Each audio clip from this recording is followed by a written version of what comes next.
Folks, I wish I could say Merry Christmas, but the reality of the situation at hand here is there's nothing merry about it because Adam Silver, hold on a second, because Adam Silver, might as well put this on. I'm trying to get into the bald head of Adam Silver, is the Grinch who stole Christmas away from all of us, and he put coal in all of our stockings. Now, folks, I don't want to turn into this guy. All right, I made a video a week ago. It was the last video on this channel where I talked about why the NBA ratings are down. What are some of the reasonings? I asked some of you guys what you thought the reasonings were, and we went over some of those and how the NBA could fix this. I do not want to be the guy who constantly talks about the NBA being bad or the NBA's ratings are down, because I fucking love the NBA, and I think this season has been incredible. I think there are things the league needs to do better when it comes to holding the attention of their viewers and how they can prevent people from leaving in droves and stop watching the sport altogether. And today we're going to talk about a reason why I think the NBA is so stupid at some of these. I'm getting to the bald head of Adam Silver. And I promise you guys that I don't want to continue to make videos like this. This is just going to be a more rambling video. I was just out of town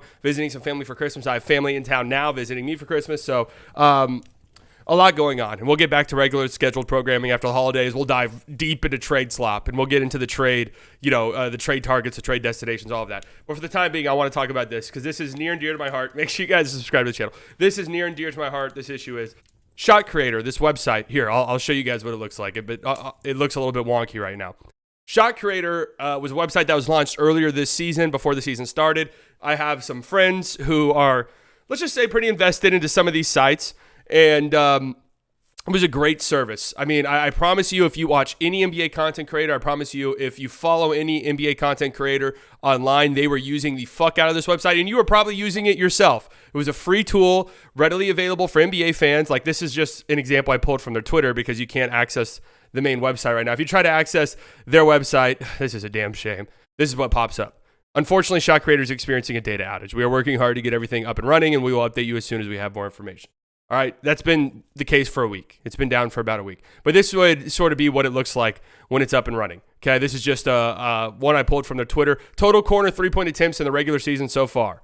Okay, you got AJ Green, whatever. And you could find leaderboards like this for pretty much anything. Floaters, alley-oops, drives, mid-range jumpers, step-back jumpers, corner threes, right? All of these different stats that are available to you in an easy-to-read format. Very easy to go in the leaderboard tool and look for this stuff yourself. And it would tell you the percentages, the amount. And then the best part was you could click on this, and it would take you to the highlights from these plays, from these players. So I click on that, it takes me to all of AJ Green's corner threes, and I could just watch them. Okay. Now, before you think to yourself, how the fuck is that even possible? Of course, this is not working because that's ripping from the NBA stuff. That is true, right? This is all NBA's intellectual property, but this is all readily available information for anybody to go and look at on the NBA website. Like, for example, if I just pull up this Pelicans-Nuggets game from yesterday, I can go down to the box score. Oh, Jokic was 11 of 20. I can click on the field goal attempts, and it would bring me up to all of these shots that Nikola Jokic put up in this game. That's readily available. You do not need League Pass. You can see I'm not even signed in to the NBA right now.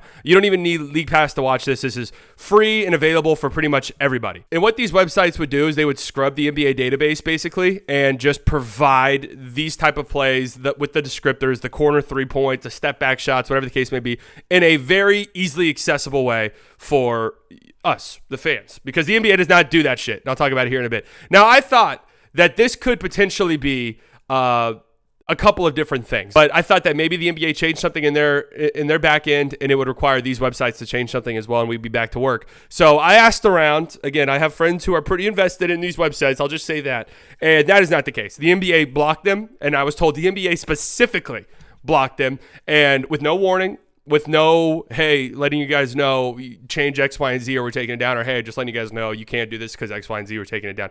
No warning whatsoever. They have taken these websites down, and I'm just going to be honest. It's unfortunate to me. It sucks.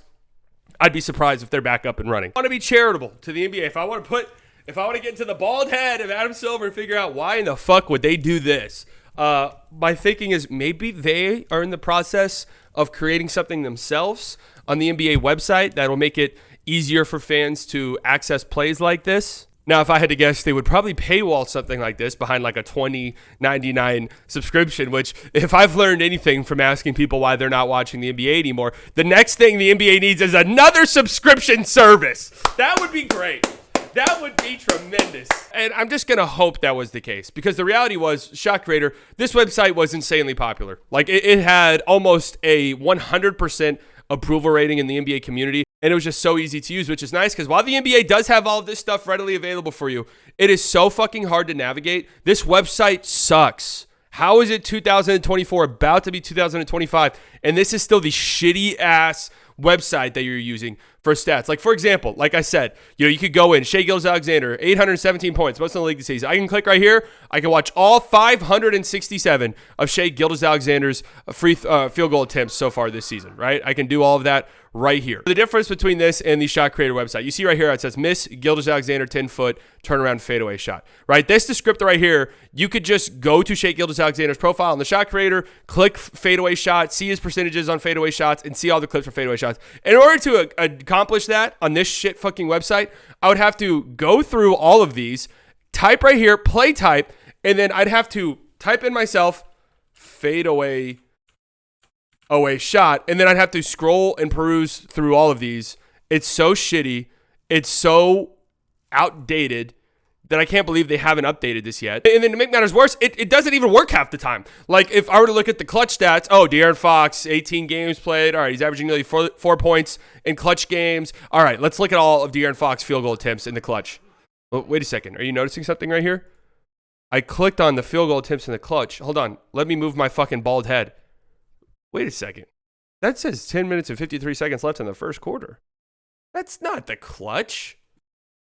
That's not clutch time. That's the first quarter.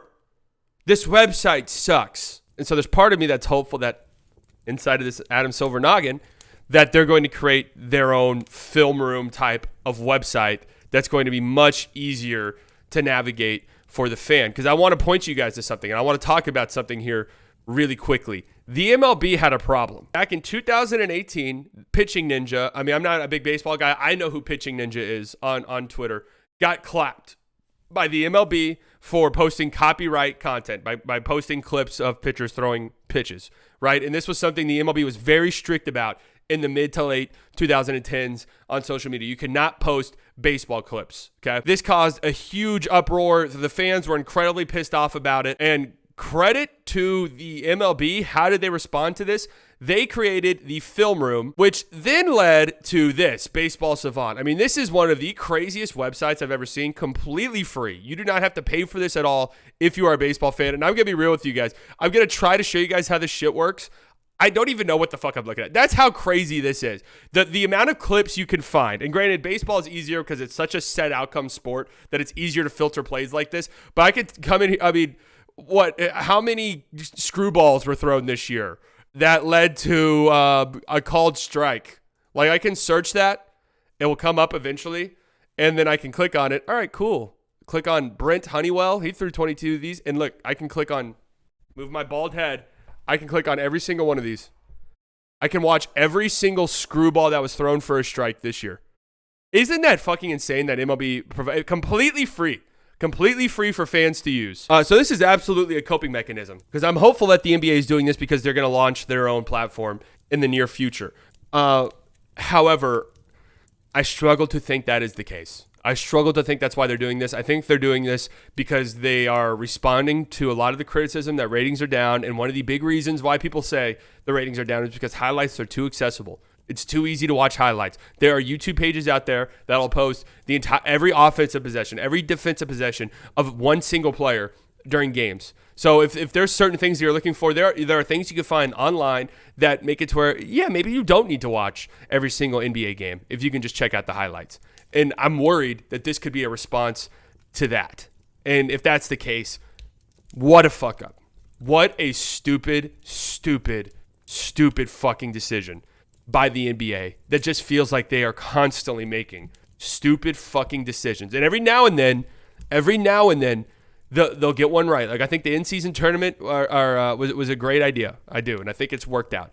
But it feels like they might be missing the forest for the trees here. A reason why I'm a little bit worried about this is because, and I know I'm nerding out here. Like, I know most of you probably don't give a single fuck about this at all. Like, this is nerdy stuff right here. This is stuff that really pertains to like NBA content creators for sure. But also, NBA fans use this shit all the time as well. I'm pointing to this from a year ago that I remember this being a huge talking point. I couldn't really find a lot of articles, but I remember this being a huge talking point that the NBA was going to restrict the analytics that they gave out for free. And that was in turn going to kill a lot of these advanced stat metrics and a lot of these websites like Basketball Reference, like Dunks and Threes, who gives you EPM, like Cleaning the Glass. It was pretty much going to prevent those websites from giving you the stats that you go there for. And look, the top comment right here is talking about Baseball Savant as well. But this ended up not happening. The NBA walked back on this, which was the right decision at the time. Now, part of me is like, wait, so if they did this, if they made their advanced stats pretty much impossible to access unless you're paying thousands of dollars, that means we won't have kitchen sink stats anymore.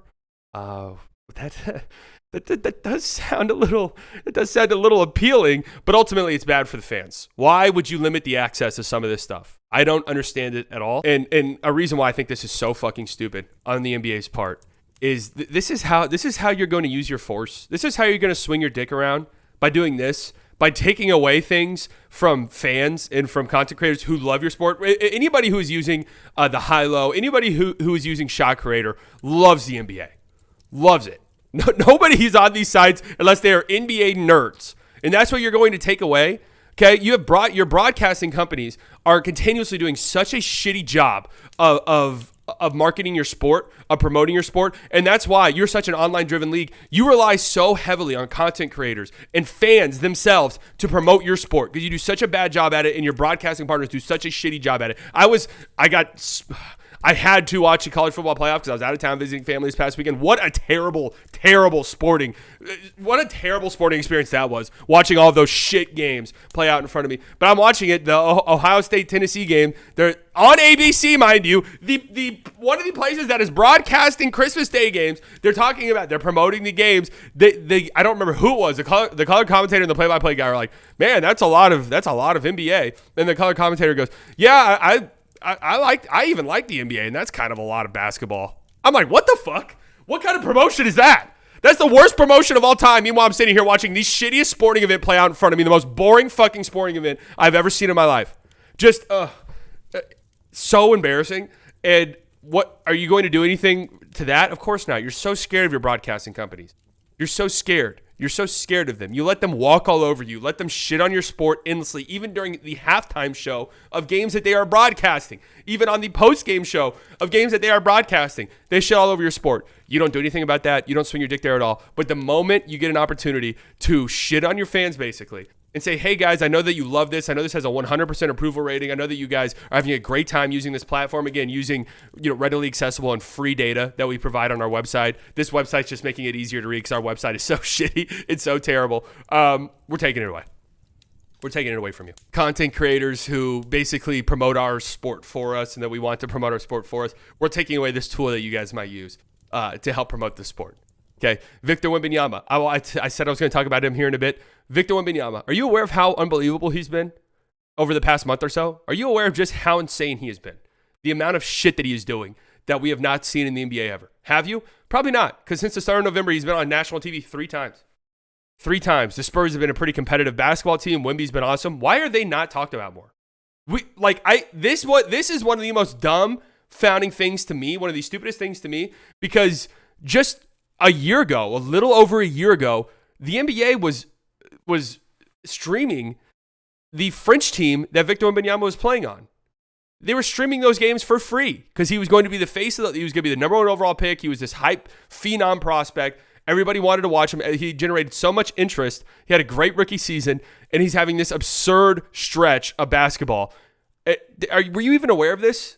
Or was the last time you heard somebody talk about Victor Wembanyama talking about how stupid it was that a guy who's 7'4" is shooting that many threes? Anyways, I know that I rambled quite a bit here, guys. This means something to me, man. This one means something to me. I use this website. I think this website is a great tool for fans and for people who make content about the NBA. And I've had people I consider myself close with, online friends who are directly impacted by this. So I just think it's fucked up. I do not understand it. I do not understand why the NBA would shoot themselves in the foot like this. I do not understand why they would take away something from the fans that has like a 100% approval rating. It really makes no sense to me. Again, they're not even using stuff that's paywalled. They're taking free, readily accessible data and just presenting it to fans in an easy to read way. I don't get it whatsoever. I think it's a stupid decision, especially for a league that likes to consider themselves ahead of the curve on shit like this. That likes to consider themselves social media driven. What a fuck up. I don't understand it whatsoever. Anyways, I know that I don't even know what channel this video is going to end up on. If that's going to end up on the Silent Bites Clip channel, the regular channel, I have no idea. But make sure you guys subscribe. We're going to get back to regular scheduled programming here after the holidays. I love you guys, even though Adam Silver might not love you. I don't know.